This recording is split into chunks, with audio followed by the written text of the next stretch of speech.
Hi everyone, it's Jade from Boho Bookworm. Welcome back to my channel.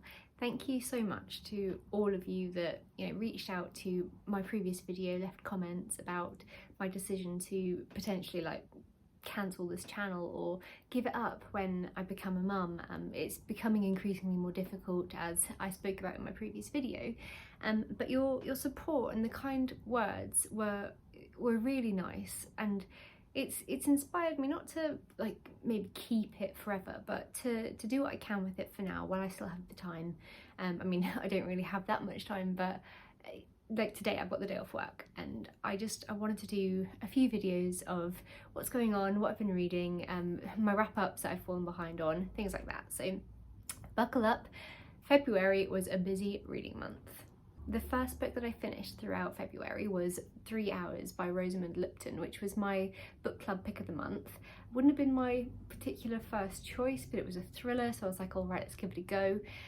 But yeah, the premise, it's not something I really, even though it is a thriller, I wouldn't have picked it up if it was just up to me. And I'll tell you why, because I really didn't enjoy it. I know I'm in the minority here, but while it's marketed as a thriller, it's really not that thrilling, or it's not a thriller as I like a thriller to be. It's very much a mystery book, but only it's like a drama mystery, and it's just bloody boring. It all revolves around a school shooting, and anything with guns and violence and stuff like that is just not my thing.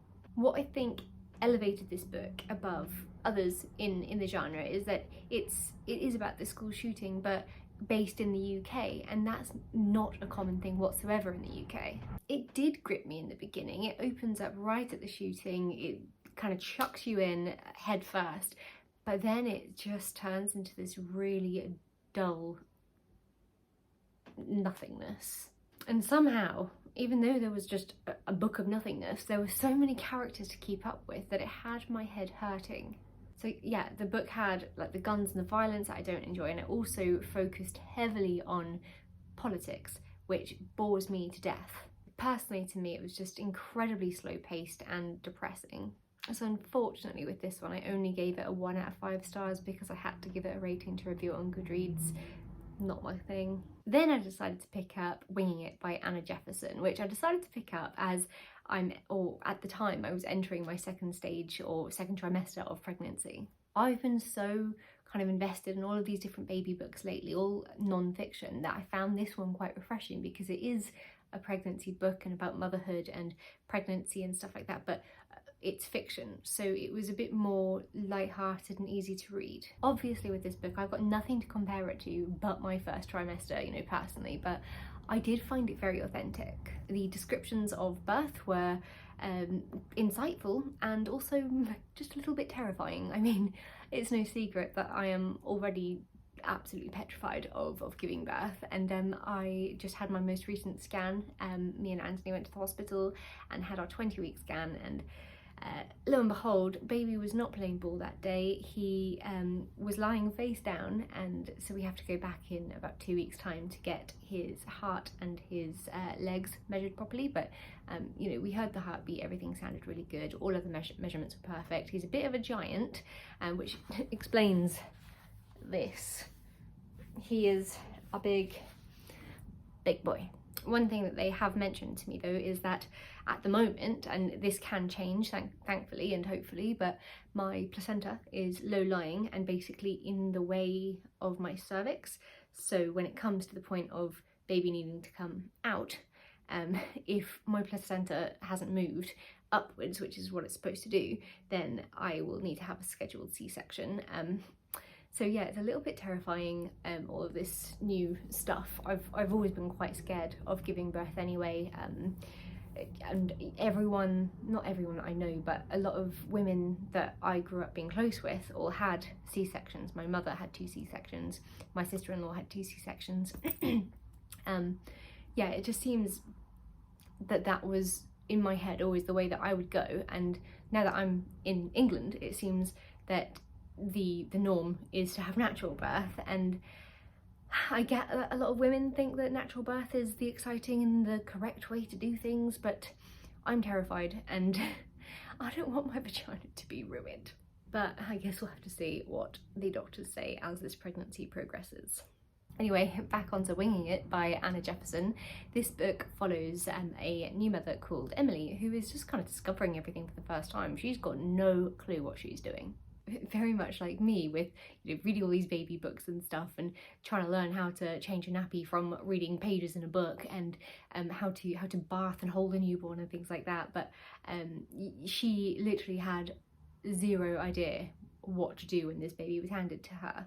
And I think that for me personally, as I'm not someone that has been around brand new babies very often, as much as as a maternal person as I am, and how much I love kids, I think that the fact that it is relatable, because I won't really know what I'm doing 100% from the start, but then does anyone? Because I'm pregnant, there were points in this book that I did find it a bit more harrowing than maybe someone reading the book that isn't pregnant would find it, but also like the humour sprinkled throughout it was a delight, and I really appreciated it. This book, it definitely kind of helps you open up your eyes as to what you can realistically and truly expect, and helps you feel okay with, if you don't handle things absolutely 100% perfectly like Mother Bloody Teresa. Overall, the book, Emily's story, is just, it's really lovely, and it's got like loads of ups and downs, so you're able to relate to it in many ways no matter where you are in life. The whole story just felt really honest, real and raw. You just keep turning the pages because you need to find out, what happens next. You become wholly invested in this person's normal life as a new mum. So yeah, if you're expecting or you are a new mother, this is a book that I would highly recommend. I feel like it could have the power to make you feel really understood. And while it is a work of fiction, I do feel like it embodies a lot of advice that could benefit new and expecting mothers. So yeah, I did enjoy it, and I ended up giving it a 3 out of 5 stars. From my review, I feel like I should give it more stars, but because it's not really my normal type of read, and it's not like I'm going to be going out and buying every other book that this author's written, for me it was just a solid 3-star. I really enjoyed it, I recommend it, but it's not like my new favourite book. Then I wound up in a bit of a reading slump. So normally when I'm in a reading slump, what I do, or what I have been doing recently, is going onto Audible and downloading one of Kiersten Modglin's books, because they're just really easy, like popcorn thrillers that you can kind of whiz through in 1 or 2 sittings. They're addictive, they're fun and really enjoyable, and it's nothing that you really need to like focus all of your attention on, and they're just easy. So I got her audiobook, I Said Yes. I'm going to start my review with this book by saying something extremely important, something that I didn't realise going into this book as a pregnant person, is that it's got, the book should come with major trigger warnings for miscarriage. I wasn't expecting it, and I did not enjoy that at all. When I read it, I was just entering my second trimester of pregnancy, and I just didn't expect to be reading such heavy details on someone losing their child, their unborn child, and it just made me feel really sick. Obviously the first trimester I was a wreck. Every little bit of food that could potentially hurt me, I was like avoiding it like the plague. Every time I felt like something wasn't quite right, I was like a ball of emotions, like on the floor in tears, Anthony having to like pick up the pieces, poor guy. But yeah, we got through it. But yeah, the book with miscarriage in it was just not something that I needed when I was just starting to feel a little bit more relaxed. So I Said Yes is this book about Hannah, this pharmaceutical rep who meets a guy in a bar called Mark. So they have this instant connection and a whirlwind romance. So within a year, they're actually married. But only after they're married does she really get a glimpse into who Mark really is. I mean, he mentioned certain things, like he did tell her early on that he used to be an alcoholic, and at the time, I think, if I remember correctly, he was working at the bar, but he wasn't drinking. He was the barman, but he was already like a recovering alcoholic. But anyway, then a year later, he's got this different job, and he starts coming home from work smelling of booze, and she's getting very concerned and worried about it. When she confronts him about it, he gets very defensive, he becomes abusive, and their marriage just literally starts crumbling before her eyes. Like with most of Kiersten Modglin's books, it's a very twisty-turny, addictive book that just keeps you on your toes. Yeah, it was alright, but like, what threw me off with this book is that it opens up with both Hannah and Mark in jail being interviewed over this murder. And then we go back in time to the beginning of the relationship, and for the rest of the entire book, you're really trying to just figure out like when this big murder is going to actually happen. The crime itself isn't really a part of the book. It only comes back into the picture right at the end of the book, which it was just odd to open there, if that makes sense. So overall, I mean, I've read a couple of Kiersten Modglin's books now. It's not one of my favourites. It's one, I'd recommend it if you were like going on a holiday and you needed a quick book to read on a plane. It's not the most memorable, but it's all right. So overall, I gave it a 2 out of 5 stars. Then I read The Haunting of Maddy Clare by Simone St. James, and I have always wanted to read a book about, you know, a haunting, something like really scary that would honestly leave me terrified. While I would say that The Haunting of Maddy Clare didn't scare me, it did leave me feeling very unsettled a number of times. So this is a book set in the 1920s, and it follows Sarah Piper as she goes to work for a ghost hunter for a week. It's like no job she's ever had before, and she instantly feels out of her depth as she enters this haunted barn where this maid hung herself many years ago.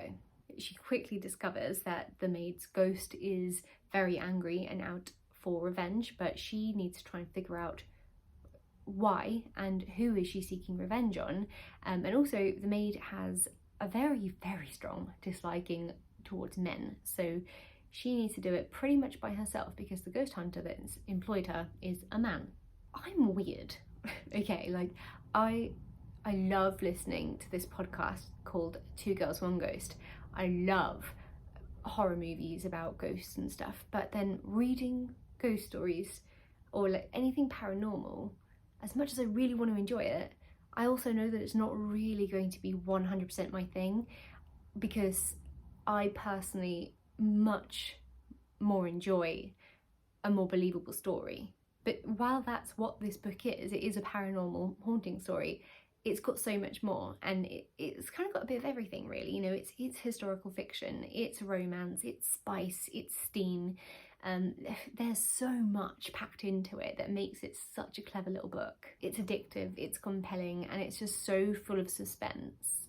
To get to the heart of it, it's a tragic story of a young girl that's raped by a group of men, and how, you know, she ends up actually killing herself, and then her spirit, her ghost, comes back to get revenge. I liked how all of the characters were flawed and intriguing. They all had really quirky, fascinating backstories that just brought the whole story together. The thing that I didn't really quite like was how Sarah's sensitivity towards the paranormal, you know, she didn't have it at all one day, and then the next it's just like wham, she's got it straight away, and it just seemed way too sudden for me. I had the same problem with Tracy Whitwell's book, The Accidental Medium.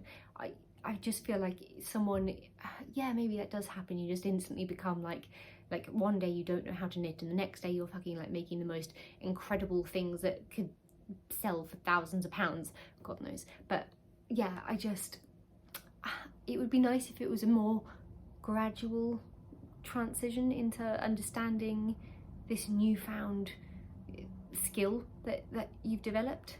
The other thing that just jolted and unnerved me and honestly made me feel sick and angry is how Sarah was so quick to go and try and warn the rapists to run and to get away from this ghost that was going to basically kill them. Why would you warn them? They should get what they deserve. They deserve to die for doing what they did. Sorry, truth. The ghost had also taken the ghost hunter, the guy that had employed her, basically taken him and was holding him ransom until Sarah had helped her by taking her to the rapist. So why would she then go and warn the rapists when she was explicitly told something else to do? It didn't make sense to me. I didn't like that part of the book, and it's what made me give it less of a rating. If it wasn't for that part, I probably would have given it a 4-star, but unfortunately, because of that, I had to knock it down to a 3 out of 5 stars. Then I received a copy of The Younger Woman by Mandy Byatt, and this is a book about Lottie and Nick, and they really have not had a very easy marriage lately. But Lottie then finds out that she's finally pregnant, something that she's been trying to achieve for a really long time. So she plans this getaway for his birthday to, you know, break the news. However, when she wanders down into this basement to pull out a bottle of champagne to celebrate after breaking the news, she discovers the body of a young woman that looks a lot like her. Like with most thrillers that I'm reading at the moment, this one had such a strong start. It really hooked me in. I mean, I am always a sucker for a good domestic thriller. I mean, yes, the storyline of fertility struggles and of finding out you're pregnant and stuff, that really like appealed to me as someone that, you know, it didn't take me long to get pregnant, but you know, we did try for a few months, and now that I'm pregnant, obviously like that kind of storyline, it is more relatable for me, so I did enjoy that part of the book. There are those different plot points in the book. There's the IVF element, there's the worries about the husband cheating, the psychological aspect of things, also an obsessive woman. It's got all those things that would normally make it such a fun book for me. And there are layers to it that really do excite you, but like it was just, again, an alright read. Yeah, I don't have anything particularly bad to say about it, but at the same time, I can't rave about it, if you know what I mean. So this one, again, 3 out of 5 stars. And for the last book in February, I read Married at First Swipe by Clare Frost, which my lovely fiance gifted to me as one of my advent calendar Christmas gifts. I mean, as a huge fan of the show Married at First Sight, or really any dating reality TV show, because I am addicted and obsessed, obviously a book based around that kind of concept would highly appeal to me. So this is a book that follows Hannah and Jess, best friends that are at very different points in their life. Hannah is the kind of like living on the edge kind of girl that is kind of really starting to want to find someone to spend her life with. Jess, on the other hand, is already married. She's got kids, and she's got this business that she's worked really hard for, but it's on the brink of collapse basically. So together the girls team up and decide to try and save Jess's online dating business, and at the same time combine that with finding Hannah her perfect match. Their whole idea is to make this massive uproar and social media craze about Hannah meeting this guy at the altar for the first time. It was very quick, it was an easy read, it was fun, but to me, I did feel like, because like it was set up to be something that would be really fun and entertaining, but it lacked that humour for me. It just felt like a lot of like the stuff that I'd want to read more about were very much glossed over. Like, it didn't go in depth. Take, for instance, Married at First Sight, the whole idea of matching 2 people together. Why did you match them? What put them together for you? What makes them the perfect match? I'd love to have gotten more into that and figured that out about this man and Hannah and why they're so great together.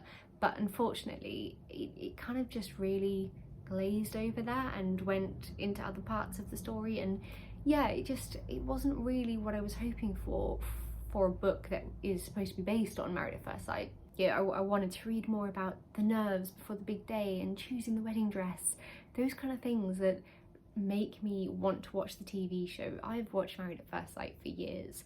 I cannot tell you how much I love it and the feeling that it gives me, because I have wanted to get married my entire life. It's something that hurt me greatly. It broke my heart and broke me as a person many years ago with my ex-fiance and what happened with that, and my maid of honor and them running off together and stuff. But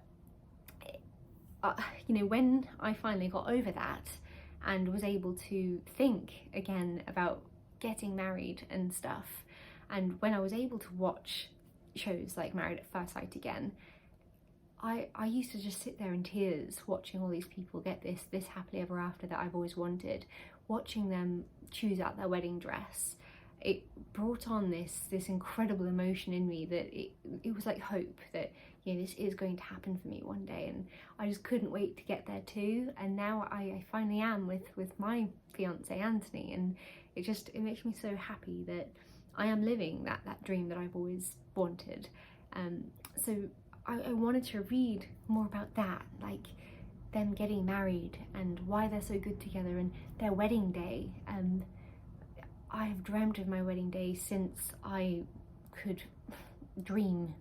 So yeah, the book definitely let me down with what I wanted from it.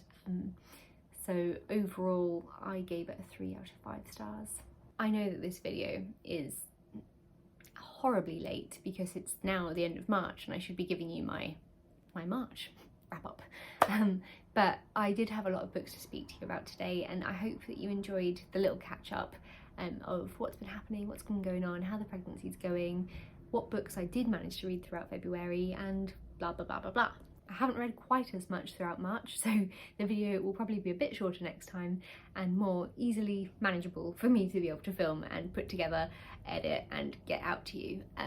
Yeah, like I said, I will try my best to continue to deliver some videos before little baby boy comes, and even after, I will do my best. It is something I've always enjoyed, but I'm never going to promise to be consistent on this channel. I know that it's something that I did promise a while ago, when, you know, my channel was doing really well for a while. I was getting like thousands of views and loads of comments, thumbs up, and everyone was like being really nice to me, and then people kind of just dropped off after a while. I don't know if it's because you know, for a while my reading taste was very much just thriller after thriller after thriller, and how often can you just go and watch someone just speak about thrillers all the time? Yeah, so I get that, but then I got more consistent and I did so many fun videos. I used to love it. Like when I had my little flat in Woven Sands, I was, you know, doing cooking vlogs and reading vlogs. I love a reading vlog, and I was going to do one today, but I'm just not. But I will do the best that I can. So I'm gonna go and edit this and pop it out into the world. Let me know what you think, and what you thought of any of these books. If you've read any of them, let me know.